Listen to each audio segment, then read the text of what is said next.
ಕಳೆದ ಒಂದು ವರ್ಷದಿಂದ ಕರ್ನಾಟಕದಲ್ಲಿ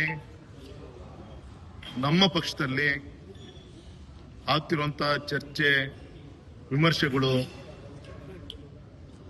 ಇಡೀ ಕಾರ್ಯಕರ್ತರು ಬೇಸತ್ತು ಹೋಗಿದ್ರು.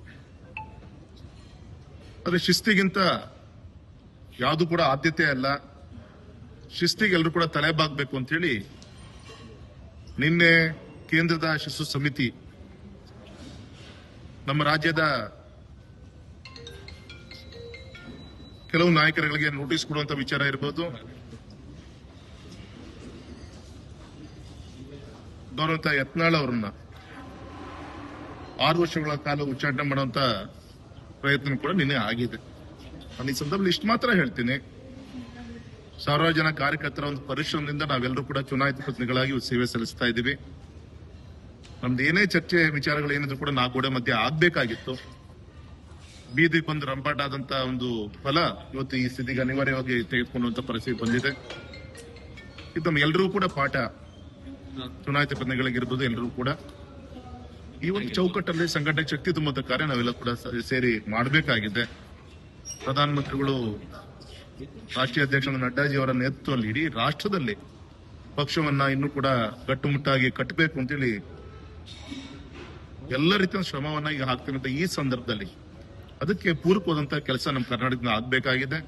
ಹಾಗಾಗಿ ಇವತ್ತು ಸನ್ಮಾನಿತ ವಿಜಯೇಂದ್ರ ಅವರು ಕೂಡ ಇವತ್ತು ರಾಜ್ಯಾಧ್ಯಕ್ಷರಾಗಿ ಅವರ ನೇತೃತ್ವದಲ್ಲಿ ಪಾರ್ಲಿಮೆಂಟ್ ಎಲೆಕ್ಷನ್ ಕೂಡ ಆಯಿತು. ಸಂಘಟನೆ ಒಂದು ಚೌಕಟ್ಟಲ್ಲಿ ಕೆಲವು ಕೊರತೆಗಳು ಕಳೆದ ಒಂದು ವರ್ಷದಲ್ಲಿ ನಾವೇನು ಬಹಿರಂಗವಾದಂತಹ ಚರ್ಚೆ ಈ ತರ ಮುಖಾಂತರ ಪಕ್ಷಕ್ಕೆ ಡ್ಯಾಮೇಜ್ ಆಗ್ತಾ ಇತ್ತು, ಅದನ್ನ ಸರಿಪಡಿಸಿಕೊಂಡು ಎಲ್ಲರೂ ಕೂಡ ತೆಗೆದುಕೊಳ್ಳುವಂತ ದೊಡ್ಡ ಸವಾಲು ರಾಜ್ಯಾಧ್ಯಕ್ಷರ ಮೇಲೂ ಕೂಡ ಇದೆ. ಅದಕ್ಕೆಲ್ಲ ಯಶಸ್ವಿ ಆಗ್ತದೆ ಅಂತ ಹೇಳಿ ನಮ್ಗೆ ವಿಶ್ವಾಸ. ಬಹಳಷ್ಟು ಸಲ ಹೇಳಿದ್ದಾರೆ, ನಾನು ಸಾಲಿಗೆ ಅಷ್ಟೇ ಸೀಮಿತ ಆಗಿಲ್ಲ, ಎಲ್ಲ ವೀರಶೈವ ನ್ಯಾಯ ಸಮಾಜಕ್ಕೆ ಸೀಮಿತವಾಗಿರುವಂತದನ್ನು ಮಾತಾಡ್ಕೊಂಡು ಬಂದಿದ್ರು. ಅದರಲ್ಲಿ ಪಂಚಮ ಸಾಲಿನ ಒಂದು ಪಾರ್ಟ್ ಆಗಿರೋದ್ರಿಂದ ಅವ್ರು ಅದರ ಬಗ್ಗೆ ಧ್ವನಿ ಎತ್ತಿ ಮಾತಾಡಿದ್ದಾರೆ. ಅದ್ರ ಜೊತೆಗೆ ಎಸ್ ಟಿ ಸಮಾಜ, ಬ್ಯಾಕ್ವರ್ಡ್ಸ್, ಅವ್ರಿಗೂ ಸಹಿತ ನ್ಯಾಯ ಸಿಗ್ಬೇಕು ಅನ್ನುವಂಥದ್ದನ್ನು ಅವ್ರು ಮಾತಾಡ್ಕೊಂಡು ಬಂದಿದ್ದಾರೆ. ಇದು ಪಕ್ಷಕ್ಕೆ ಮತ್ತು ಸಮಾಜಕ್ಕೆ ಅವ್ರ ಎಕ್ಸ್ಟರ್ನಲ್ ಆಗಿರುವಂತದ್ದು ಒಂದು ಹಾನಿನೇ. ಯಾಕಂದ್ರೆ ಸಂಘಟಕ ಒಬ್ಬ ಹಿರಿಯ ರಾಜಕಾರಣ ಅದಾಗಬಾರ್ದಾಗಿತ್ತು. ಅದು ಮೂಲ ಜಯ. ಅದು ಬರೋದ್ರಿಂದ ಏನ್ ಸ್ವಾಮೀಜಿ ಅವರು ಒಂದು ವಿಷಯವನ್ನು ಕೈಗೆತ್ತಿಕೊಂಡಿದ್ದಾರೆ, ಅವರು ಸಹಿತ ಸಾಧಕವಾಗಿ ವಿಚಾರ ಮಾಡಿ ತಪ್ಪೇನಿಲ್ಲ. ಒಂದು ಸಮಾಜ ವ್ಯಕ್ತಿ ಈ ತರ ಆದಾಗ ಮಠಮಾನ್ಯರು ಅದು ಬೆನ್ನಿ ನಿಂತಿರುವಂತ ಸಹಜ ಇರ್ತದೆ. ಅದಕ್ಕೆ ಯಾವ ರೀತಿ ಎಲ್ಲರೂ ಯಾವ ರೀತಿ ಸ್ಪಂದನೆ ಮಾಡ್ತಾರೆ ಅನ್ನೋದ್ರ ಮೇಲೆ ನಾವು ಯಾರೋ ಸಮಾಜದಿಂದ ಇರ್ಬೋದು ಅಥವಾ ಬೇರೆ ಸಮಾಜದಿಂದ ಏನೋ ಸಪೋರ್ಟ್ ಮಾಡ್ತಾರೆ ಇರ್ಬೋದು, ಕೇಂದ್ರದವರು ತೆಗೆದುಕೊಂಡಂತ ನಿರ್ಧಾರಕ್ಕೆ ವಿರೋಧ ಮಾಡುವಂತದ್ದು ಯಾರು ಮಾಡಿರುವಂತದ್ದನ್ನ ನಾವಿಲ್ಲಿ ನೆನಪಿಸ್ಕೋಬಹುದು. ಯಾಕಂದ್ರೆ ಪಕ್ಷ ವಿರೋಧವಾಗಿ ಯಾರೇ ಮಾಡಿದ್ರು ಸಹಿತ ರಾಜ್ಯ ಮತ್ತು ಕೇಂದ್ರದ ನಮ್ಮ ನಾಯಕರನ್ನ ಅವರು ಹಗುರವಾಗಿ ಮಾತಾಡಿದ್ರೆ ಇವ್ರ ವಿಷಯವನ್ನು ಹೊರತುಪಡಿಸಿ ಬೇರೆ ಕಡೆನೂ ಸಹಿತ ಈ ರೀತಿ ನಿರ್ಧಾರಗಳನ್ನು ತೆಗೆದುಕೊಂಡಿರುವಂತದ್ದನ್ನ ನಾವು ನೋಡ್ತಾ ಇದ್ದೀವಿ. ಅದು ಒಟ್ಟಾರೆ ಇವತ್ತು ಅವರಾಗಿರುವಂತದ್ದು ಪಕ್ಷ ತೆಗೆದುಕೊಂಡಿರುವಂತ ನಿರ್ಧಾರ ಯಾರೇ ಇರಲಿ, ಹೈಕಮಾಂಡ್ ಏನು ನಿರ್ಧಾರ ತೆಗೆದುಕೊಳ್ತಿದೆ ನಾವೆಲ್ಲರೂ ಒಪ್ಪಲೇಬೇಕಾಗುತ್ತೆ. ಅದಕ್ಕೆ ಮುಂಬರುವಂತವ್ರನ್ನ ಸಹಿತ ಒಂದು ಎಚ್ಚರಿಕೆ ಗಂಟೆ ಆಗಿದೆ. ಎಲ್ಲರೂ ಒಟ್ಟಾಗಿ ಒಂದಾಗಿ ಪಕ್ಷವನ್ನ ಸಂಘಟನೆಯನ್ನು ಮಾಡಿಕೊಂಡು ಮುಂದೆ ಬರುವಂತ ದಿವಸಗಳಲ್ಲಿ ನಮ್ಮ ಗ್ರಾಮ ಪಂಚಾಯತಿ, ಜಿಲ್ಲಾ ಪಂಚಾಯತಿ ಚುನಾವಣೆ ಇರ್ಬೋದು, ಮಹಾನಗರ ಸಭೆ ಚುನಾವಣೆ ಇರ್ಬೋದು, ಎಲ್ಲರ ಭಿನ್ನಾಭಿಪ್ರಾಯ ಮರೆತು ಎಲ್ಲರೂ ಒಂದಾಗಿ ಒಟ್ಟಾಗಿ ಹೋದಲ್ಲಿ ಮಾತ್ರ ನಮಗೆ ಈ ಪಕ್ಷವನ್ನು ಮತ್ತೆ ಅಧಿಕಾರಕ್ಕೆ ತರಲಿಕ್ಕೆ ಸಾಧ್ಯತೆ. ಅಷ್ಟೇ ಅಲ್ಲದೆ ಇವತ್ತು ಕಟ್ಟಕಡೆಯ ಕಾರ್ಯಕರ್ತ ಈ ಭಾರತೀಯ ಜನತಾ ಪಾರ್ಟಿಯ ಈ ಒಳಜಗಳನ್ನು ನೋಡಿ ಬಹಳ ಬೇಜಾರಾಗಿದ್ದು, ಆದ್ರೆ ಇವತ್ತು ಮುಂದೆ ಬರುವಂತ ದಿವಸದಲ್ಲಿ ಆದ್ರೂ ಸಹಿತ ಅಲ್ಪ ಸ್ವಲ್ಪ ಏನಾದರೂ ವ್ಯತ್ಯಾಸಗಳಿದ್ದಲ್ಲಿ ಅವನು ನೇರವಾಗಿ ನಮ್ಮ ಪಕ್ಷದ ಮುಖಂಡರ ಜೊತೆ ಹಂಚ್ಕೊಂಡು ಸರಿ ಮಾಡಿಕೊಂಡು ಇವತ್ತು ಕಾಂಗ್ರೆಸ್ನಲ್ಲಿ ಸಾಕಷ್ಟು ಅವರ ನಡವಳಿಕೆ ಮತ್ತು ಅವ್ರು ತೆಗೆದುಕೊಳ್ಳುವಂತಹ ನಿರ್ಧಾರಕ್ಕೆ ಹೋರಾಟ ಮಾಡುವಂಥದ್ದು, ಅದರಲ್ಲಿ ವಿಶೇಷವಾಗಿ ಎಸ್ ಟಿ ನಿಗಮದಿಂದ ದುರುಪಯೋಗ ಆಗಿರುವಂತಹ ಹಣ ಇರ್ಬೋದು ಅಥವಾ ಮೂಢ ಹಗರಣದಿಂದ ಆಗಿರುವಂತಹ ಅನ್ಯಾಯಗಳಿರ್ಬೋದು, ಇವೆಲ್ಲಗಳನ್ನ ನಾವು ನೋಡ್ಕೊಂಡು ಸುಮ್ಮನೆ ಕೂತ್ಕೊಂಡ್ರಾಗಲ್ಲ. ಅವತ್ತುಗಳ ಬಗ್ಗೆ ನಾವು ಒಗ್ಗಟ್ಟಾಗಿ ಹೋರಾಟ ಮಾಡಿದ್ರೆ ಇವತ್ತು ಅದಕ್ಕೆ ಕೈ ಜೋಡಿಸ್ಲಿಕ್ಕೆ ಕಾಂಗ್ರೆಸ್ಸಿನ ಶಾಸಕರು ಸಹಿತ ಸಿದ್ಧರಿದ್ದಾರೆ. ಯಾಕಂದ್ರೆ ಶಾಸಕರಾಗಿ 2 ವರ್ಷಗಳಾದರೂ ಸಹಿತ ಅವರ ಕ್ಷೇತ್ರದಲ್ಲಿ ಏನೋ ಒಂದು ರಸ್ತೆಯ ಒಂದು ಸ್ಪಾಟ್ವಾಲ್ ಮುಚ್ಚಲಿಕ್ಕೆ ಸಹಿತ ಆಗ್ತಾ ಇಲ್ಲ. ಅವ್ರ ಹಳ್ಳಿಗಳಲ್ಲಿ ಒಂದು ಬೋರ್ವೆಲ್ ಹಾಕಿ ಕುಡಿಲಿಕ್ಕೆ ನೀರುಗಳನ್ನು ಸಹಿತ ಕೊಡ್ಲಿಕ್ಕೆ ಆಗ್ತಾ ಇಲ್ಲ. ಸ್ಕೂಲ್ಗಳಿಗೆ ಒಂದೊಂದು ರೂಮ್ಗಳನ್ನು ಕಟ್ಟಿಸುವಂಥದ್ದು ಅಥವಾ ಸ್ಕೂಲ್ಗಳಿಗೆ ಸುಣ್ಣಬಣ್ಣ ಮಾಡುವಂತದ್ದು ಸಹಿತ ಪರಿಸ್ಥಿತಿ ಕಾಂಗ್ರೆಸ್ದಾಗ ಆಗ್ತಾ ಇಲ್ಲ. ಇದನ್ನೆಲ್ಲ ಬೇಸತ್ತು ಕಾಂಗ್ರೆಸ್ದ ಶಾಸಕರು ಸಹಿತ ಒಂದು ಬೇಜಾರದಲ್ಲಿದ್ದಾರೆ. ಅಷ್ಟೇ ಅಲ್ಲ, ಕೆಲವೊಂದು ಸಚಿವರು ಸಹಿತ ನಾವು ಅದೊಂದು ಕಾರು ಒಂದೊಂದು ಆಫೀಸ್ ಇರೋದಕ್ಕೆ ಮಾತ್ರ ನಾವು ಸೀಮಿತವಾಗಿದ್ದೇವೆ ಅಂತ ಭಾವನೆ ಸಹಿತ ಕಾಂಗ್ರೆಸ್ಸಿನ ಶಾಸಕರಲ್ಲಿ ಸಚಿವರಲ್ಲಿದೆ. ಇಂಥವೆಲ್ಲಗಳನ್ನು ನಾವು ಸರಿಯಾಗಿ ನೋಡ್ಕೊಂಡು ಎಲ್ಲರೂ ಒಟ್ಟಾಗಿ ಮೀಟಿಂಗ್ ಮಾಡಿ ಯಾವ ರೀತಿ ನಾವು ಅವ್ರಿಗೆ ಹೋರಾಟವನ್ನು ಮಾಡ್ಕೋಬೇಕು ಅನ್ನೋಂಥದ್ದನ್ನ ಕುಳಿತು ಚರ್ಚೆ ಮಾಡಿದಾಗ ನಿಶ್ಚಿತವಾಗಿಯೂ ಸಹಿತ ನಾವು ಕಾಂಗ್ರೆಸ್ಸನ್ನ ಒಂಟಗಾಲದ ಮೇಲೆ ನಿಲ್ಲಿಸಲಿಕ್ಕೆ ಸಾಧ್ಯತೆ. ಅದು ಮುಂದಿನ ದಿನಗಳಲ್ಲಿ ಮಾಡೋದು. ನಮ್ಮ ಕೇಂದ್ರದ ಬಿಜೆಪಿ ಬಹಳ ಪವರ್ಫುಲ್ ಆಗಿದೆ.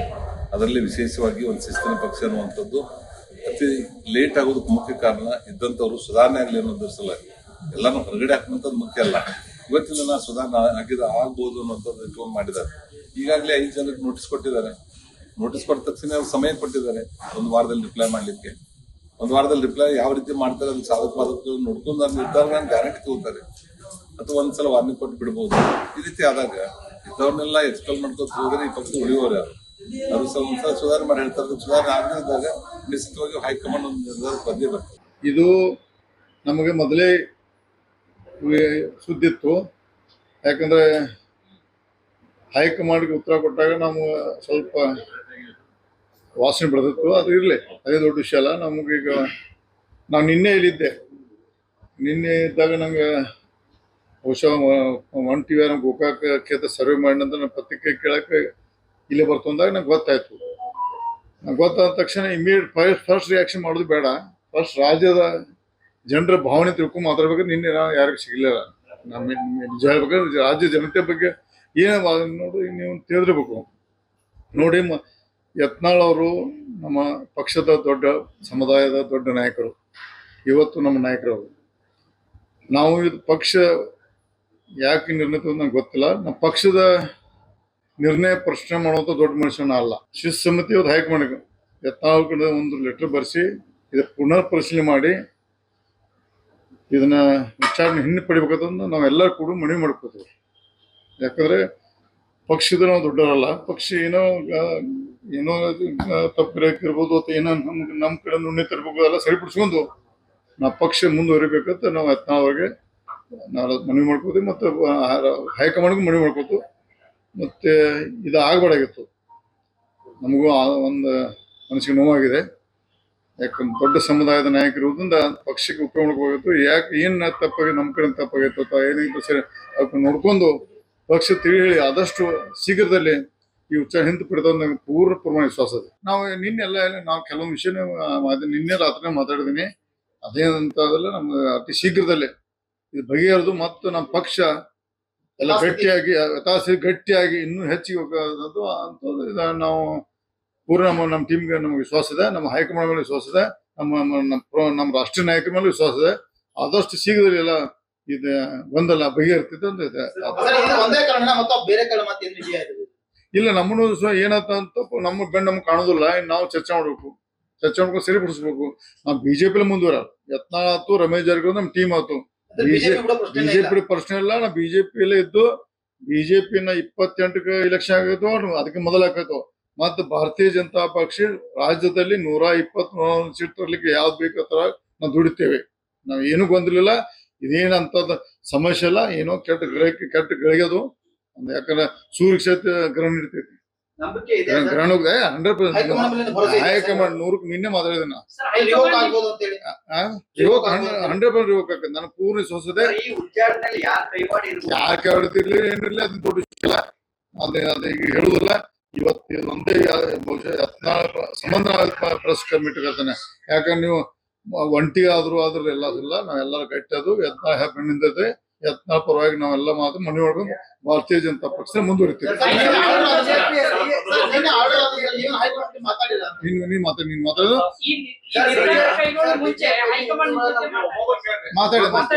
ನೋಡ್ರಿ, ಮಾತಾಡಿದ್ದೀನಿ ನಿನ್ನೆ ಮಾತಾಡಿದೀನಿ. ಅವರೇ ನಾನು ಫೋನ್ ಮಾಡಿದ ಎತ್ತರಿಕಲು ಮೆಸೇಜ್ ರಾತ್ರಿ 11 ಗಂಟೆಗೆ ಫೋನ್. ಪ್ರಮುಖ ನಾಯಕರು ಟಾಪ್ 10 ಇದ್ದಾಗ ಅವ್ರದ್ದು ಫೋನ್ ಬಂತು. ನಾವು ಮಾತಾಡಿದೆ. ಎಲ್ಲಿ ತಪ್ಪಿದ ನನಗೆ ಗೊತ್ತಾಯ್ತು. ಮಾಧ್ಯಮದ ಹೇಳಕ್ ಬರ್ತಾರೆ. ನಾಳೆ ನಮ್ಮ ಚರ್ಚೆ ಮಾಡ್ಕೊಂಡು ನಮ್ಮನ್ನು ತಪ್ಪಿರ್ತಾವ, ಮನುಷ್ಯಗೂ ತಪ್ಪಿರ್ತಾವ. ಪಕ್ಷದಲ್ಲಿ ನಾವು ಹೈಕಮಾಂಡ್ ಮನವರಿಕೆ ಮಾಡಿ ಯತ್ನಾಳ್ ಲೆಟರ್ ಕೊಡಿಸ್ತೇವೆ. ಅವ್ರಿಗೆ ಅವರೆಲ್ಲ ಮನವಿ ಮಾಡ್ತೀವಿ. ನೀವು ಏನು ಮಾತಾಡ್ಬೇಡಿ. ಈಗ ಸ್ವಲ್ಪ ಮನಸ್ಸಿಗೆ ಬೇಜಾರಾಗಿ ಯಾಕಂದ್ರೆ ಪಕ್ಷಕ್ಕೆ ಬಹಳ ನ್ಯಾಯದ ದುಡ್ತಾರ, ಅವ್ರು ಸ್ವಾರ್ಥದ ದುಡ್ತಾರ ಯತ್ನಾಳ್ ಅವರು. ಅವ್ರಿಗೆ ನೋವಾಗಿರ್ತದೆ.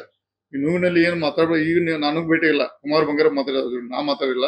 ಕುಮಾರ್ ಬಂಗಾರ ಮಾತಾಡಿದ. ನಾಳೆ ರಾತ್ರಿ ಬರ್ತಾರೆ. ನೋವಾದಾಗ ಸಹಿತ ಪಕ್ಷದ ವಿರುದ್ಧ ಮಾತಾಡ್ಬಿಡಪ್ಪ, ಪಕ್ಷ ತಂದೆ ತಾಯಿ ಇದ್ದಂಗ ನಾವು ಪಕ್ಷದ ಮುಂದಿರ್ತೇವೆ, ಭಾರತೀಯ ಜನತಾ ಪಕ್ಷ ಕಟ್ತೇವೆ. ಅವ್ರೇ ರಾಜ್ಯಾಧ್ಯಕ್ಷ ಮುಂದಾಗ್ಲಿ ಅಂತ ಹೇಳಿ ಈಗ ಬಯಸ್ತಾರೆ ಅಂತ ನಾನು ಹೇಳಿ. ಸದ್ಯಕ್ಕೆ ದಯವಿಟ್ಟು ನಾವು ಬೆಳಗಾವದಾಗ ಪ್ರೆಸ್ ಮೀಟ್ ಆಗ್ಬಿಡ್ದೆ, ನಿಮ್ಮ ಮೇಲೆ ವಿಶ್ವಾಸ ಮಾಡತಾನೆ, ಬೆಂಗಳೂರು ಮಾಡೋದಿಲ್ಲ. ದಯವಿಟ್ಟು ಕಾಂಟ್ರವರ್ಸಿ ಮಾತಾಡಬೇಡಿ. ಇದೇ ಒಂದ ಮಾತು, ಹಿಂದಿನ ಎಲ್ಲ ಪ್ರತಿಯೊಂದು ಶಬ್ದನ ಬದ್ಧ ಅಂತ ತಿಳ್ಕೊಬೇಕು ನೀವು. ಸರಿಗ ಕುಟುಂಬ ರಾಜಕಾರಣ ಅದೆಲ್ಲ- ಪ್ರಧಾನಮಂತ್ರಿಗಳು ಮಾತಾಡ್ತಾರೆ. ಅದೆಲ್ಲ ನೋಡಿ ಏನೋ ಕೆಟ್ಟಗಳಿಗೆ ಒಂದು ಎಷ್ಟೇ ದೊಡ್ಡ ಶಕ್ತಿ ಇದ್ರು ಸಹಿತ ಒಂದು ಸಣ್ಣ ವಿಷಯತೆ ನಮ್ಗೆ ಆಗುದಿಲ್ಲ. ಅದೇನು ಇರ್ಬೇಕು, ನಮ್ಮ ಭಾರತೀಯ ಜನತಾ ಪಕ್ಷ ಸಮಯ ಬಂದಾಗ ಒಳ್ಳೆ ನಿರ್ಣಯ ತಗೊಂಡ್ರೆ ರಾಜ್ಯಕ್ಕೆ ಒಳ್ಳೆ ಸುದ್ದಿ ಕೊಡ್ತದೆ ನಂಗೆ ವಿಶ್ವಾಸ ಇದೆ. ಈ ಸಂದರ್ಭದಲ್ಲಿ ದಯವಿಟ್ಟು ನಾವು ಬೆಳಗಾವಿ ಪತ್ರಿಕೆ ಮೇಲೆ ವಿಶ್ವಾಸದ ಕಾರಣ ಕರೆದಿದ್ದೇನೆ. ಪಾರ್ಟಿ ದೇಶ ಮಾತ್ರ ದೊಡ್ಡದು, ನಾವ್ಯಾರು ಪಕ್ಷಕ್ಕಿಂತ ದೊಡ್ಡವರಲ್ಲ. ನಾನು ಯಾವಾಗಲೂ ಪಕ್ಷದ ಆದೇಶವನ್ನ ಸ್ವೀಕಾರ ಮಾಡಿದೀವಿ. ಹಿಂದೆ ಹಲವು ಸಂದರ್ಭಗಳಲ್ಲೂ ಕೂಡ ಪಾರ್ಟಿಯ ಜೊತೆಗೆ ನಿಂತಿದ್ದೀವಿ. ಆದರೆ ಬೆಳವಣಿಗೆ ದುರದೃಷ್ಟಕರ. ಯತ್ನಾಳು ನಮ್ಮ 4 ದಶಕಗಳ ಒಬ್ಬ ಒಡನಾಡಿ, ಎಲ್ಲೂ ಕೂಡ ಸಾಮರ್ಥ್ಯ ಮತ್ತು ದೌರ್ಬಲ್ಯಗಳು ಇದ್ದೇ ಇರ್ತವೆ. ನಾನು ಅದ್ರ ವಿಶ್ಲೇಷಣೆ ಮಾಡಕ್ ನಾನು ಹೋಗಲ್ಲ. ಏಕ್ ಹೈತು ಸೇಫ್ ಹೈ ಅನ್ನೋದು ಪಕ್ಷಕ್ಕೂ ಅನ್ವಯ ಆಗತ್ತೆ, ಹಿಂದೂ ಸಮಾಜಕ್ಕೂ ಅನ್ವಯ ಆಗತ್ತೆ, ದೇಶದ ಪ್ರಶ್ನೆ ಬಂದಾಗ ದೇಶಕ್ಕೂ ಅನ್ವಯ ಆಗತ್ತೆ. ಈ ಬೆಳವಣಿಗೆ ನಾವು ದುರದೃಷ್ಟಕರವಾದ ಬೆಳವಣಿಗೆ. ನಾನು ಇದನ್ನ ವಿಶ್ಲೇಷಣೆ ಮಾಡಕ್ ಬಯಸೋದಿಲ್ಲ. ಆಯಾ ಸಂದರ್ಭಕ್ಕೆ ತಕ್ಕಂತೆ ಗ್ರಹಿಸಿ ಮಾತಾಡ್ತಕ್ಕಂಥದ್ದು ಸ್ವಾಭಾವಿಕ. ಆದರೆ ಭಾರತೀಯ ಜನತಾ ಪಾರ್ಟಿ ಹಿಂದುತ್ವದ ವಿಚಾರಧಾರೆಯ ಕಾರಣಕ್ಕೋಸ್ಕರನೇ ಹುಟ್ಟಿರುವ ಮತ್ತು ಬೆಳೆದಿರುವ ರಾಜಕೀಯ ಪಕ್ಷ, ಅನುಮಾನ ಬೇಡ. ಬಿಜೆಪಿ ಇಲ್ಲದೆ ಇದ್ರೆ ಆರ್ಟಿಕಲ್ 370 ರದ್ದಾಗ್ತಿತ್ತ? ಬಿಜೆಪಿ ಇಲ್ಲದೆ ಇದ್ರೆ ರಾಮ ಮಂದಿರ ನಿರ್ಮಾಣ ಸುಲಭ ಆಗ್ತಿತ್ತ? ಬಿಜೆಪಿ ಇಲ್ಲದೆ ಇದ್ರೆ ದತ್ತಪೀಠದ ಹೋರಾಟ ಇಷ್ಟು ವ್ಯಾಪಕಗೊಳ್ತಾ ಇತ್ತ? ಅರ್ಚಕರ ನೇಮಕ ಆಗ್ತಾ ಇತ್ತ? ಹಾಗಾಗಿ ಹಿಂದುತ್ವ ಬಿಟ್ಕೊಡೋ ಪ್ರಶ್ನೆ ಇಲ್ಲ. ಯತ್ನಾಳ್ರು he is also one of the strong Hindu leader, no doubt about that. ನಾನು ಅದನ್ನ ಒಪ್ಕೊಳ್ತಾನೆ. ಪಾರ್ಟಿ ಹಲವಾರು ಕಾರಣಕ್ಕೆ ಒಂದು ಅನಿವಾರ್ಯ ನಿರ್ಣಯಕ್ಕೆ ಬಂದಿರುತ್ತೆ. ಅದು ನಾನು ಸಾರ್ವಜನಿಕ ಚರ್ಚೆ ಮಾಡ್ಲಿಕ್ಕೆ ನಾನು ಬಯಸೋದಿಲ್ಲ. ಎಲ್ಲರೂ ಒಟ್ಟಿಗೆ ಹೋಗುವ ವಾತಾವರಣ ನಿರ್ಮಾಣ ಆಗಿದ್ರೆ ಸಂತೋಷ ಪಡೋದ್ರೊಳಗೆ ನಾನು ಒಬ್ಬ ಇರ್ತಿದ್ದೆ. ನೋಡಿ, ಈ ಸಂದರ್ಭದಲ್ಲಿ ನಾನೇನಾದ್ರು ಮಾತಾಡಿದ್ರೆ ಅದು ಅವರವರ ಭಾವಕ್ಕೆ ಗ್ರಹಿಸ್ತಾರೆ. ನಾವು ಕೆಲವು ಸತ್ಯವಾಗಿರೋ ಸಂಗತಿಯನ್ನು ಹೇಳಿದ್ರು ಕೂಡ ಗ್ರಹಿಸುವವರ ಮನಸ್ಥಿತಿ ಅದು ಸತ್ಯವನ್ನೇ ಗ್ರಹಿಸ್ತಾರೆ ಅಂತಿಲ್ಲ. ಸಾಂದರ್ಭಿಕವಾಗಿ ತಮಗೆ ಬೇಕಾದ ಹಾಗೆ ಗ್ರಹಿಸ್ತಾರೆ.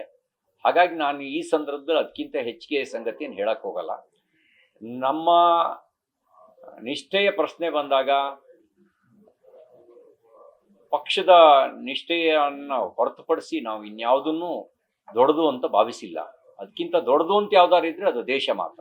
ನೋಡಿ, ಒಂದು ಇವಾಗ ಯತ್ನಾಳ್ ಅವರು ಕೂಡ ಪಕ್ಷದಲ್ಲಿ ಮೊದಲಿಂದ ಕೂಡ ಅಟಲ್ ಬಿಹಾರಿ ವಾಜಪೇಯಿ ಅವ್ರ ಕಾಲದಿಂದ ಕೂಡ ಇಡೀ ದಕ್ಷಿಣ ಭಾರತ ದೇಶದಲ್ಲಿ ಮೊದಲ MP ಆಗಿದ್ದು ಪಕ್ಷಕ್ಕಾಗಿ ದುಡಿದ್ರು. ಆದರೆ ಒಂದು ಪಕ್ಷದ ಒಂದು ಕಟ್ಟುನಿಟ್ಟಲ್ಲಿ ಒಂದು ಕ್ರಮಶಿಕ್ಷಣ ರಹಿತವಾಗಿ ಅವರು ನಡ್ಕೊಂಡಿದ್ದಾರೆ ಅನ್ನೋ ಕಾರಣಕ್ಕೆ ಇವತ್ತು ಪಕ್ಷ ಅವರನ್ನು ಪೂರ್ತಿ ಪಕ್ಷದಿಂದ ಎಕ್ಸ್ಪೆಲ್ ಮಾಡಿರುವಂಥದ್ದು. ಸೊ ದ ಪಾರ್ಟಿ ಅವರಿಗೆ 2 ಬಾರಿ ಅವಕಾಶ ಕೊಟ್ಟಿದ್ರು. ಬಟ್ ಆದರೂ ಕೂಡ ಇವತ್ತು ಪಾರ್ಟಿ ನಿರ್ಣಯನೇ ಅಂತಿಮ. ಸೊ ಯಾರ್ಯಾದರೂ ಕೂಡ ಪಕ್ಷದ ಒಂದು ನಿರ್ದೇಶನದಂತೆ ಪಕ್ಷದ ಇತಿಮಿತಿಗಳಲ್ಲಿ ಕೆಲಸ ಮಾಡುವಂಥ ಒಂದು ಪ್ರಯತ್ನ ಮಾಡಬೇಕಾಯಿತು. ಇವತ್ತು ಯಾರನ್ನೇ ಪಾರ್ಟಿ ತೋರಿಸಿದ್ರು ಕೂಡ, ಇವರು ಅಧ್ಯಕ್ಷರು, ಇವರು ಮುಖ್ಯಮಂತ್ರಿಗಳು ಅಥವಾ ಇನ್ನೊಂದು ಏನು ಹೇಳಿದ್ರು ಕೂಡ ಪಕ್ಷದ ಒಂದು ಶಿಸ್ತು ಅಂದ್ರೇನು, ಪಕ್ಷದ ಒಂದು ಇತಿಮಿತಿಗಳಲ್ಲಿ ನಾವೆಲ್ಲರೂ ಕೂಡ ಪಕ್ಷಕ್ಕೋಸ್ಕರ ನಾವು ಕೆಲಸ ಮಾಡಬೇಕಾಗಿತ್ತು. ಎಲ್ಲೋ ಅವರು ಒಂದಿಷ್ಟು ಎಡವಿದ್ರು ಅನ್ನೋದು ನನಗೆ ಅನಿಸುತ್ತೆ. ನೋಡಿ, ಇವತ್ತು ಒಂದು ವಿಷಯ ಹೇಳ್ತಾ ಇದ್ದೇನೆ. BJP ಪಾರ್ಟಿಗೆ ಪ್ರಮುಖವಾಗಿರೋದು ಜನಾರ್ದನ್ ರೆಡ್ಡಿ ಅವರು ಅಥವಾ ಯತ್ನಾಳ್ ಅವರು, ವಿಜಯೇಂದ್ರ ಅವರು, ಇನ್ನೊಬ್ಬರು ಅನ್ನೋದು ಅಲ್ಲೇ ಅಲ್ಲ. ಭಾರತೀಯ ಜನತಾ ಪಕ್ಷ ಸಂಪೂರ್ಣವಾಗಿ ಕಾರ್ಯಕರ್ತರ ಪಕ್ಷ. ಅಂದರೆ ತಳಮಟ್ಟದಿಂದ ಸನ್ಮಾನ್ಯ ಅಟಲ್ ಬಿಹಾರಿ ವಾಜಪೇಯಿ ಅವರು, ಲಾಲ್ ಕೃಷ್ಣ ಅದ್ವಾನಿ ಅವರು, ಇವತ್ತು ಸನ್ಮಾನ್ಯ ಪ್ರಧಾನಮಂತ್ರಿ ಮೋದಿಜಿ ಅವರು, ಅಮಿತ್ ಶಾ ಅವರು ಎಲ್ಲರೂ ಕೂಡ ಸೇರಿ ತುಂಬ ಒಂದು ಕೆಳಮಟ್ಟದ ಒಂದು ಕಾರ್ಯಕರ್ತರನ್ನ ಇಟ್ಕೊಂಡೇ ಇವತ್ತು ಪಾರ್ಟಿ ಇವತ್ತು ಸ್ಟ್ಯಾಂಡರ್ಡ್ ಆಗಿರುವಂಥದ್ದು. ಇಲ್ಲಿ ಯಾರೋ ಒಬ್ಬರು ನಾಯಕರು ಅನ್ನೋದು ಪ್ರಶ್ನೆನೇ ಬರಲ್ಲ ಸರ್. ಹಾಗಾಗಿ ಪಾರ್ಟಿ ತುಂಬ ಸದೃಢವಾಗಿರುವಂಥದ್ದು. ಪಕ್ಷದ ಕಾರ್ಯಕರ್ತರು ಕೂಡ ಬಹಳ ಗೊಂದಲ ಇತ್ತು. ಆ ಗೊಂದಲ ಇವತ್ತು ನಿವಾರಣೆ ಮಾಡುವಂಥ ಪ್ರಯತ್ನ ಪಕ್ಷ ಮಾಡಿರೋದು.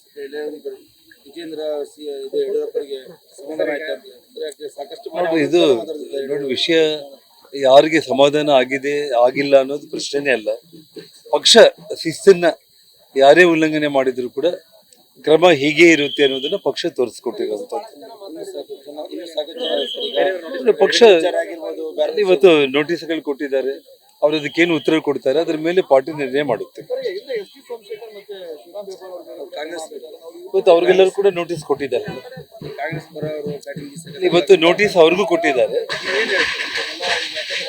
ನೋಡಿ, ಇವತ್ತು ಪಕ್ಷದ ಶಿಸ್ತನ್ನ ಉಲ್ಲಂಘಿಸಿದವರು ಯಾರೇ ಆದರೂ ಕೂಡ ಅವ್ರ ಮೇಲೆ ಶಿಸ್ತಿನ ಕ್ರಮ ತಗೊಳ್ಳುತ್ತೆ ಪಾರ್ಟಿ ಅನ್ನೋದಕ್ಕೆ ನಿನ್ನೆ ನಡೆದಿರೋ ಘಟನೆನೇ ನಿಮಗೆ ಸಾಕ್ಷಿ. ಹಾಗಾಗಿ ಎಲ್ರಿಗೂ ಕೂಡ ಯಾರೇ ಆದರೂ ಕೂಡ ಪಾರ್ಟಿ ವಿಚಾರದಲ್ಲಿ ಶಿಸ್ತನ್ನ ಉಲ್ಲಂಘನೆ ಮಾಡಿದರೆ ಇವತ್ತು ಪ್ರಾರಂಭ ಆಗಿದೆ ನಿನ್ನೆಯಿಂದ, ಅದು ಹಾಗೆ ಮುಂದುವರಿಯುತ್ತೆ ಅಷ್ಟೇ. ಆ ವಿಚಾರದಲ್ಲಿ ಅವರು ಕೇಂದ್ರ ಸರ್ಕಾರದಲ್ಲಿ ಸನ್ಮಾನ್ಯ ಕುಮಾರಸ್ವಾಮಿ ಅವರು ಸಚಿವರಾಗಿದ್ದಾರೆ. ಸೊ ರಾಜ್ಯ ಸಚಿವರು ಕೇಂದ್ರದಲ್ಲಿ ಕೆಲಸಗಳ ನಿಮಿತ್ತ ಅವ್ರು ಹೋಗಿ ಭೇಟಿಯಾಗೋದು ಸಹಜ. ಬಟ್ ಅವ್ರು ಯಾವ ವಿಷಯಕ್ಕೆ ಮೀಟ್ ಆಗಿದ್ದಾರೆ ಏನು ಅನ್ನೋದು ನನಗೆ ಮಾಹಿತಿ ಇಲ್ಲ. ಅವರು ಕೂಡ ಸಮ್ಮಿಶ್ರ ಸರ್ಕಾರದಲ್ಲಿ ಪಾರ್ಟ್ನರ್ ಆಗಿದ್ದಾರೆ, ರಾಜ್ಯಸಭಾ ಮೆಂಬರ್ ಇದ್ದಾರೆ, ದೇಶದ ಪ್ರಧಾನಮಂತ್ರಿಗಳಾಗಿ ಕೆಲಸ ಮಾಡಿದ್ದಾರೆ. ಅವ್ರನ್ನ ಜೊತೆಯಲ್ಲಿ ಕರ್ಕೊಂಡು ಹೋಗೋದ್ರಿಂದ ಒಂದಕ್ಕೆ ಎರಡು ಕೆಲಸಗಳು ಆಗ್ಬೋದು ಅನ್ನೋ ವಿಚಾರಕ್ಕೂ ಕೂಡ ಮೀಟ್ ಆಗಿದ್ದಾರೆ. ನನಗೆ ಆ ವಿಷಯದಲ್ಲಿ ನನಗೆ ಸಂಪೂರ್ಣ ಮಾಹಿತಿನೇ ಇಲ್ಲ. ಕಂಪ್ಲೀಟ್ ಇವತ್ತು ಹನಿ ಟ್ರ್ಯಾಪ್ ವಿಚಾರದಲ್ಲಿ ಇದು ಅಧಿಕಾರದ ಒಂದು ಗದ್ದುಗೆಗೆ ಒಬ್ಬರನ್ನ ತೊಳೆದು ಇನ್ನೊಬ್ಬರು ಹತ್ತಬೇಕನ್ನೋ ಒಂದು ಪ್ರಯತ್ನದಲ್ಲಿ ಯಾರು ಹತ್ತಬೇಕಂದ್ರೆ ಅವ್ರನ್ನ ತೊಳೆಯೋದಕ್ಕೆ ಸೀಟಲ್ಲಿ ಕುಂತಿರೋರು ತೊಳೆಯೋ ಪ್ರಯತ್ನದಲ್ಲಿ ಇವತ್ತು ದೇವ್ರು 138 ಸೀಟ್ ಕಾಂಗ್ರೆಸ್ಗೆ ಕೊಟ್ಟಿದ್ರು ಕೂಡ ಸಾರ್ವಜನಿಕ ವಲಯದಲ್ಲಿ ಜನರಿಗೆ ಅದ್ಭುತವಾದಂಥ ಅಭಿವೃದ್ಧಿ ಕೆಲಸಗಳನ್ನ ಮಾಡೋದು ಬಿಟ್ಟು ಅಧಿಕಾರದ ಒಂದು ದುರಾಸೆಯಿಂದ ಅವರವರೇ ಇವತ್ತೇನು ಹೋರಾಟ ಮಾಡ್ಕೊಳ್ತಾ ಇದ್ದಾರೆ. ಇದರಿಂದ ಇವತ್ತು ಇಡೀ ರಾಜ್ಯದ ಜನರು ಗಮನಿಸ್ತಾ ಇದ್ದಾರೆ. ಎಲ್ಲರೂ ಕೂಡ ಕೇವಲ ಅವ್ರ MLAಗಳನ್ನು ವಿಚಾರ ಅಲ್ಲ, ಇಡೀ ರಾಜ್ಯದ ಜನರೇ ಇವತ್ತು ಬಿಜೆಪಿ ಸರ್ಕಾರ ಈ ರಾಜ್ಯದಲ್ಲಿ ಬರುತ್ತೆ ಅನ್ನೋದಕ್ಕೆ ಕಾಯ್ತಾ ಇದ್ದಾರೆ. ಸದನದಲ್ಲಿ ಹೇಳಿದ್ರು ರಾಜಣ್ಣ ಅವರು ಹನಿ ಬಗ್ಗೆ ಕೇಸ್ ಕೊಡ್ತೀನಿ, ಇಲ್ಲಿವರೆಗೆ ಯಾಕೆ ಕೇಸ್ ಕೊಡ್ತಾ ಇಲ್ಲ? ಎಲ್ಲೇ ಒಂದ್ ಕಡೆ ಅವರು ಅನುಮಾನಕ್ಕೆ ಜನರಿಗೆ ದಾರಿ ತಪ್ಪಿಸಿ ಕೆಲಸ ಆಗ್ತಾ ಇದೆ. ನೋಡಿ, ಸಾಕ್ಷಾತ್ತು ಇವತ್ತು ಭಗವಂತನ ದೇವಾಲಯಕ್ಕೆ ಸಮಾನವಾಗಿರುವಂಥ ರೀತಿಯಲ್ಲಿ ಇವತ್ತು ಇಡೀ ನಮ್ಮ ಕರ್ನಾಟಕ ರಾಜ್ಯದ ಜನ ಸೇವೆ ಮಾಡುವಂಥ ದೇವಾಲಯ ಅಂದರೆ ಅದು ಅಸೆಂಬ್ಲಿ.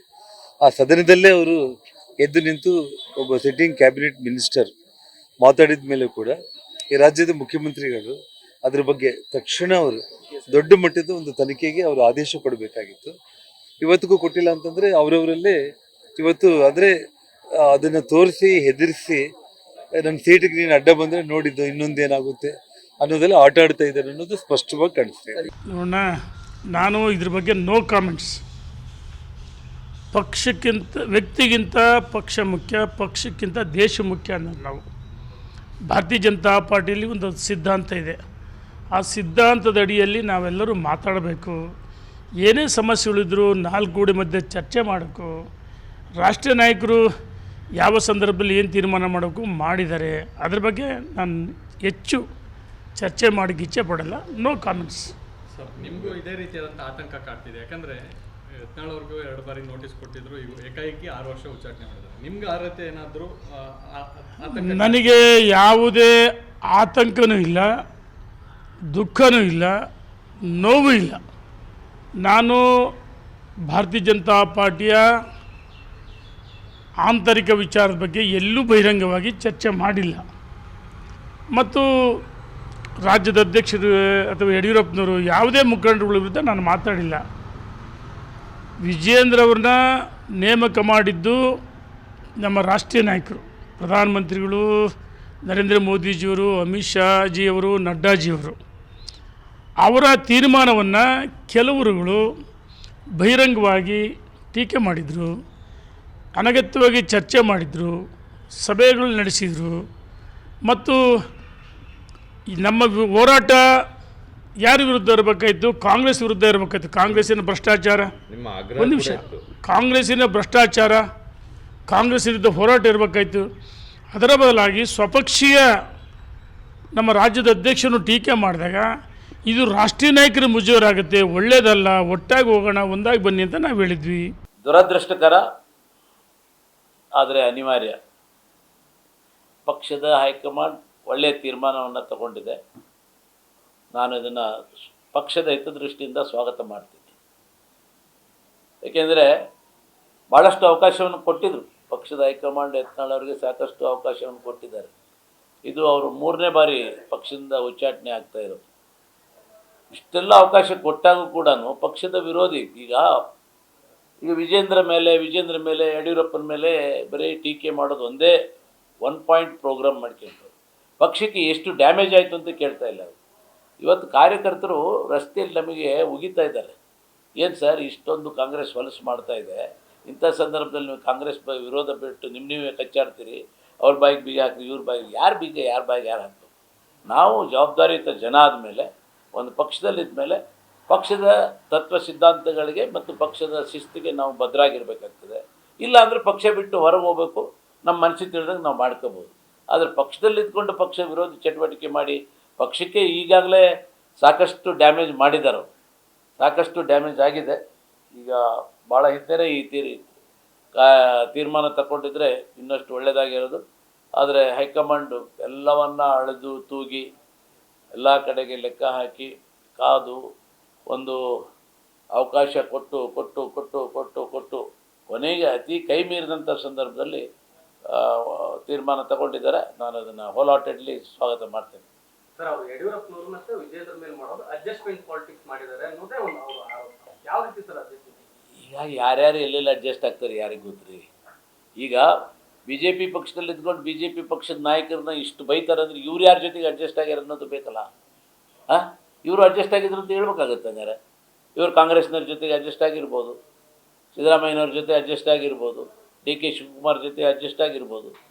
ಅದು ಹೇಳೋಕೆ ನಾಲಿಗೆಗೆ ಎಲ್ಬಿಲ್ಲ ಅಂತೇಳಿ ಮನಸ್ಸಿಗೆ ತಿಳಿದ ರೀತಿಯಲ್ಲಿ ಮಾಡ್ಕೊಂಡು ಹೋಗೋದು ಸರಿಯಲ್ಲ. ಸರ್, ಇವರು ಅವ್ರು ಹೊರಗೆ ಹೋಗೋದ್ರಿಂದ ಪಕ್ಷಕ್ಕೆ ಏನು ಡ್ಯಾಮೇಜ್ ಆಗಲ್ಲ?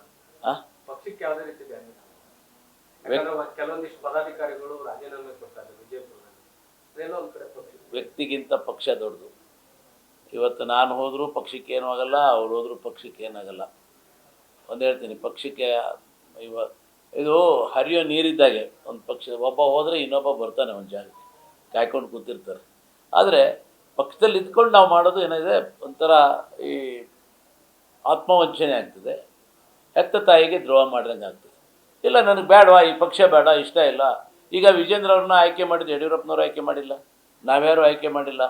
ವಿಜೇಂದ್ರ ಅವ್ರನ್ನ ಆಯ್ಕೆ ಮಾಡಿರೋದು ಹೈಕಮಾಂಡ್ ಆಯ್ಕೆ ಮಾಡಿದ್ದು. ಹೈಕಮಾಂಡ್ ಆಯ್ಕೆ ವಿರುದ್ಧ ಇವರು ಮಾತಾಡ್ತಾರೆ ಅಂತ ಹೇಳಿದ್ರೆ ಹೈಕಮಾಂಡ್ನ ವಿರೋಧಿಸ್ದಂಗೆ ಆಯ್ತಲ್ಲ. It's not good. ಸರ್, ಈಗ ಎಸ್ ಟಿ ಸೋಮಶೇಖರ್ ಅವರು, ಶಿವರಾಮ್ ಹೆಬ್ಬಾರ್ ಅವರು ಕೂಡ ಪಕ್ಷದ ವಿರುದ್ಧವಾಗಿ ಹೇಳಿಕೆಗಳನ್ನು ಕೊಡ್ತಾರೆ. ಬಟ್ ಆದರೆ ಅವರನ್ನು ಉಚ್ಚಾಟನೆ ಮಾಡಿಲ್ಲ, ಅವರಿಗೆ ನೋಟಿಸ್ ಅನ್ನು ಕೊಟ್ಟಿದ್ದಾರೆ. ಎಲ್ಲೋ ಒಂದು ಕಡೆ ತಾರತಮ್ಯ ಮಾಡೋದು ಅನ್ಸಲ್ಲ. ಇಲ್ಲಿ ತಾರತಮ್ಯ ಪ್ರಶ್ನೆ ಬರಲ್ಲ. ಅವ್ರಿಗೂ ಕೂಡ ನೋಟಿಸ್ ಕೊಟ್ಟಿದ್ದಾರೆ, ಯಾಕೆ ನಿಮ್ಮ ಮೇಲೆ ಕ್ರಮ ಜರುಗಿಸಬಾರ್ದು ಅಂತ ಅವರು ಈಗ ಉತ್ತರಕ್ಕೆ ಕಾಯ್ತಾ ಇದ್ದಾರೆ. ಆದರೆ ಇವರು ಬಹಿರಂಗವಾಗಿ ಒಂದು ವೈಯಕ್ತಿಕ ತೇಜೋವಧೆ ಮಾಡೋಂಥದ್ದು. ಯಡಿಯೂರಪ್ಪ ಇಲ್ಲಾಂದ್ರೆ ಕರ್ನಾಟಕದಲ್ಲಿ BJP ಎಲ್ಲಿತ್ತು? ಯಡಿಯೂರಪ್ಪ ಅವರಿಲ್ಲ ಅಂದರೆ BJP ಎಲ್ಲಿತ್ತು? 2013ರಲ್ಲಿ ಏನಾಯಿತು ಕರ್ನಾಟಕದಲ್ಲಿ BJP ಪರಿಸ್ಥಿತಿ? 40 ಸೀಟಿಗೆ ಬಂದರು. ಹಾಗಂತೇಳಿ ಈಗ ಯಾಕೆ ಯಡಿಯೂರಪ್ಪನವ್ರ ಬಗ್ಗೆ ಹೇಳ್ತೀನಿ ಅಂತ ಹೇಳಿದರೆ, ಯಡಿಯೂರಪ್ಪ ಸಿನ್ಸ್ ಫ್ರಮ್ ಬಿಗಿನಿಂಗ್ ಅವರು ಸೈಕಲ್ ಹೊಡ್ಕೊಂಡು ಹಳ್ಳಿಗೆ ತಿರುಗಿ, ತಾಲೂಕಿಗೆ ತಿರುಗಿ ರಾಜಕೀಯ ಪಕ್ಷವನ್ನು ಕಟ್ಟಿದವರು. 2 ಸೀಟಿಂದ 110 ಸೀಟ್ವರೆಗೂ ತಂದಂಥ ವ್ಯಕ್ತಿ. ರೈತ ಪರವಾಗಿ ಹೋರಾಟ ಮಾಡಿದ್ದಾರೆ. ಇವತ್ತು ಜನರಿಗೆ ಅವರು ಒಬ್ಬ ನಾಯಕರಾಗಿ ಹೊರಹೊಮ್ಮಿದ್ದಾರೆ. ಅವ್ರ ಬಗ್ಗೆ ಕೀಳು ಮಟ್ಟದ್ದು ಒಬ್ಬ ಹಿರಿಯರು, ಕೊನೆ ಪಕ್ಷ ಅವ್ರ ವಯಸ್ಸಿಗಾದರೂ ಗೌರವ ಕೊಡಬೇಕಲ್ಲ. ಅವ್ರ ವಯಸ್ಸಿಗೂ ಕೂಡ ಗೌರವ ಕೊಡ್ದೇನೆ ಬರೀ ಅಪ್ಪ ಯಾರು ಅಪ್ಪ ಮಕ್ಕಳಿಲ್ಲಪ್ಪ, ಎಲ್ಲರೂ ಅಪ್ಪ ಮಕ್ಕಳೇ ಇರೋದು ರಾಜಕೀಯದಲ್ಲಿ, ಸಹಜ ಅದು. ಈಗ ಡಾಕ್ಟ್ರ್ ಮಕ್ಕಳು ಡಾಕ್ಟರ್ ಆಗ್ತಾರೆ, ಇಂಜಿನಿಯರ್ ಮಕ್ಕಳು ಇಂಜಿನಿಯರ್ ಆಗ್ತಾರೆ, ಲಾಯರ್ಸ್ ಮಕ್ಕಳು ಲಾಯರ್ ಬರ್ತಾರೆ. ರಾಜಕೀಯದಲ್ಲಿ ಏನಂದರೆ ಈಗ ನಮ್ಮ ಮಕ್ಕಳಿದ್ರೆ ನಮ್ಮ ಜೊತೆ ಓಡಾಡ್ತಿರ್ತಾರೆ, ಅವ್ರಿಗೆ ಸಂಪರ್ಕ ಇರ್ತದೆ, ಸಂಘಟಿತರಾಗಿರ್ತಾರೆ, ಕಾರ್ಯಕರ್ತರ ಜೊತೆ ಸಂಪರ್ಕ ಇರ್ತದೆ. ಸಹಜವಾಗಿ ಅವ್ರ ಮಕ್ಕಳು ಅವರಲ್ಲಿ ರಾಜಕೀಯಕ್ಕೆ ಬಂದೇ ಬರ್ತಿರ್ತಾರೆ. ಅದನ್ನು ಇವರು ಒಂದೇ ಕೊಟ್ಟು ಅವರೊಬ್ಬರೇ ಮಾಡಿದರೆ ಅವರು ಮಾತಾಡಲಿ. ಯಾರು ಹೊರತಾಗಿದ್ದಾರೆ ಇದಕ್ಕೆ? ಇಂದಿರಾ ಗಾಂಧಿ ಕುಟುಂಬ ಹೊರತಾಗಿದೆ. ತಾತ ಮುತ್ತಾತನ ಕಾಲದಿಂದ ಜವಾಹರ್ಲಾಲ್ ನೆಹರು ಅವರ ತಂದೆಯವರು, ಆಮೇಲೆ ಇಂದಿರಾ ಗಾಂಧಿಯವರು, ರಾಜೀವ್ ಗಾಂಧಿಯವರು, ಸೋನಿಯಾ ಗಾಂಧಿಯವರು, ಸಂಜಯ್ ಗಾಂಧಿಯವರು, ಮೇನಕಾ ಗಾಂಧಿಯವರು, ವರುಣ್ ಗಾಂಧಿಯವರು, ರಾಹುಲ್ ಗಾಂಧಿ, ಪ್ರಿಯಾಂಕಾ ಗಾಂಧಿ, ಮಲ್ಲಿಕಾರ್ಜುನ್ ಖರ್ಗೆ, ಪ್ರಿಯಾಂಕಾ ಖರ್ಗೆ, ಸಿದ್ದರಾಮಯ್ಯನವರು, ಯತೀಂದ್ರ ಸಿದ್ದರಾಮಯ್ಯನವರು, ಯಾರಿಲ್ಲ? ದೇವೇಗೌಡರು ಮಕ್ಕಳು ಯಾರಿಲ್ಲ ಹೇಳಪ್ಪ, ಎಲ್ಲ ಇಟ್ ಈಸ್ ಕ್ವೈಟ್ ನ್ಯಾಚುರಲ್. ಅದು ದೊಡ್ಡ ಅಪರಾಧ ಏನಲ್ಲ, ಸಹಜ. ಅವರವರಲ್ಲಿದ್ದವರು ಅಲ್ಲಿ ಬರ್ತಿರ್ತಾರೆ. ಅದನ್ನೇ ಇವ್ರ ಮೇಲೆ ಬೆಟ್ ಮಾಡಿ ನಾವು ಹೇಳಿದ್ವಿ, ಎಷ್ಟೋ ಸರಿ ರಿಕ್ವೆಸ್ಟ್ ಮಾಡಿದ್ವಿ, ಯತ್ನಾಳ್ ಬಂದು ಜೊತೆಗೂಡಿ ಪಕ್ಷದಲ್ಲಿ ಇದ್ಕೊಂಡು ಎಲ್ಲರೂ ಒಟ್ಟಾಗಿ ಹೋಗೋಣ ಅಂತ. ಬಟ್ ಆದರೆ ಅವರು ಭಾಳ ದೊಡ್ಡವರಾಗಿದ್ದಾರಲ್ಲ, ಹಾಗಾಗಿ ಎಲ್ಲವನ್ನು ಮೀರಿ ಹೋಗಿದ್ದಾರೆ. ಪಕ್ಷ ಒಳ್ಳೆ ತೀರ್ಮಾನ ತಗೊಂಡಿದೆ. ಈಗ ಪಂಚಮಸಾಲಿ ಹೋರಾಟದಲ್ಲಿ ಮುಂಚೂಣಿಯಲ್ಲಿ ನಿಂತು ಈಗ ಜಯಮೃತ್ಯುಂಜಯ ಸ್ವಾಮೀಜಿ ಕೂಡ ಹೇಳಿದ್ದಾರೆ, ನಾವು ಪದಾಧಿಕಾರಿಗಳ ಸಭೆ ಕರೆದು ಚರ್ಚೆ ಮಾಡ್ತೀವಿ, ಹೋರಾಟ ಮಾಡ್ತೀವಿ. ಇದು ಪಕ್ಷ ಕೆಲವೊಂದು ಕಡೆ ನೋಡಪ್ಪ, ಸ್ವಾಮೀಜಿಗಳು ಧರ್ಮ ಕಾರ್ಯ ಮಾಡಬೇಕು, ನಾವು ರಾಜಕೀಯ ಮಾಡಬೇಕು. ನಾವು ಸ್ವಾಮಿ ಕೆಲಸ ಮಾಡೋಕ್ಕಾಗಲ್ಲ, ನಾವು ಸ್ವಾಮೀಜಿ ಕೆಲಸ ಮಾಡೋಕ್ಕಾಗುತ್ತಾ? ಆಗಲ್ಲ. ಅವರು ಧರ್ಮದ ಕೆಲಸ ಮಾಡಲಿ. ಈಗ ಹಂಗೆ ಅನ್ಕೊಂಡು ಹೋಗಿ ಈಗ ಸ್ವಾಮೀಜಿಗಳು ಹೇಳಿದಾಗೆಲ್ಲ ಜನ ರಾಜಕೀಯ ಮಾಡೋದಾಗಿದ್ರೆ ಎಷ್ಟೋ ಏನೇನೋ ಆಗಿ ಹೋಗ್ತಿದ್ವು. ಹಿಂದೆಲ್ಲ ಎಷ್ಟೋ ಜನ ನಿಲ್ಲಿಸಿದ್ದಾರೆ, ಒಬ್ಬರು ಠೇವಣಿ ಕಳ್ಕೊಂಡು ಹೋಗಿದ್ದಾರೆ, ಅದು ಬೇರೆ. ಆದರೆ ಅವರು ತಮ್ಮ ಕ್ಷೇತ್ರ ಏನಿರುತ್ತೆ ಅವರವ್ರ ಕ್ಷೇತ್ರಕ್ಕೆ ಅವರು ಸೀಮಿತ ಆಗಬೇಕಾಗುತ್ತೆ. ಪಂಚಮಸಾಲಿ ಮುಖಂಡರಿಗೆ ಅನ್ಯಾಯ ಆಗ್ತದೆ ನೋಡ್ರಿ, ಅದು ಜನ ತೀರ್ಮಾನ ಮಾಡ್ತಾರೆ. ಈಗ ಒಬ್ಬರೇ ಪಂಚಮಸಾಲಿ ಅಲ್ಲಲ್ಲ, ಬಸವನಗೌಡ ಪಾಟೀಲ್ ಯತ್ನಾಳ್ ಒಬ್ಬರೇ ಪಂಚಮಸಾಲಿನಾ? ಯಾರು ಸಬ್ಕಾಸ್ಟ್ ಬೇರೆ ಇರ್ಬೋದು. ನಾನು ಬಸವನಗೌಡ ಪಾಟೀಲ್ ಯಲವಾಳ, ನಾನು ಲಿಂಗಾಯತನೇ, ಅವರು ಲಿಂಗಾಯತ. ಏನು ವ್ಯತ್ಯಾಸ ಏನಿದೆ? ಶಿವದಾರ ಬೇರೆ ಇದೆಯಾ? ವಿಭೂತಿ ಬೇರೆ ಇದೆಯಾ? ಆಮೇಲೆ ಏನಪ್ಪ ಕೈಯಾಗಿರೋ ಲಿಂಗು ಬೇರೆ ಇದೆಯಾ? ಸುಮ್ಮನೆ ಈ ಮಠಾಧೀಶರು ಮತ್ತು ಇದೋ ಒಂದು ಕಡೆ ನಡ್ಕೊಂಡ್ಬಂದಿದೆ, ಯಾರ್ಯಾರ್ದು ಇದಕ್ಕೆ ಸಬ್ಕಾಸ್ಟ್ ಉಟ್ಕೊಂಡಿದ್ದಾವೆ. ಜಿ ಕನ್ನಡ ನ್ಯೂಸ್ ಈಗ ನಿಮ್ಮ ಮನೆಯಲ್ಲೇ ನೋಡಿ, ಎಲ್ಲ ಕೇಬಲ್ಗಳಲ್ಲಿ ಈಗ ಲಭ್ಯ. ನಿಮ್ಮ ನೆಚ್ಚಿನ ಜಿ ಕನ್ನಡ ನ್ಯೂಸ್ ಈಗ ಸನ್ ಡೈರೆಕ್ಟ್ ನಲ್ಲಿ number 292, Tata play number 1664, Jio TV number 1334, NXT digital number 30, in cable number 30, city networks 51, U digital number 162, GTPL number 17, Rockline telecommunications number 42, Shri Basaveshwara cable number 168, rural cable network 60, Vinayaka digital 57, Abhishek cable 821, city channel 53, Siddeshwara cable network 57, V4 digital Infotech 628, Surya digital networks 53, Gajanan digital number 836, Malnad Infotech Private Limited number 56, Metrocast number 830, Victory Digital number 167ರಲ್ಲಿ ನೋಡಿ ಆನಂದಿಸಿ.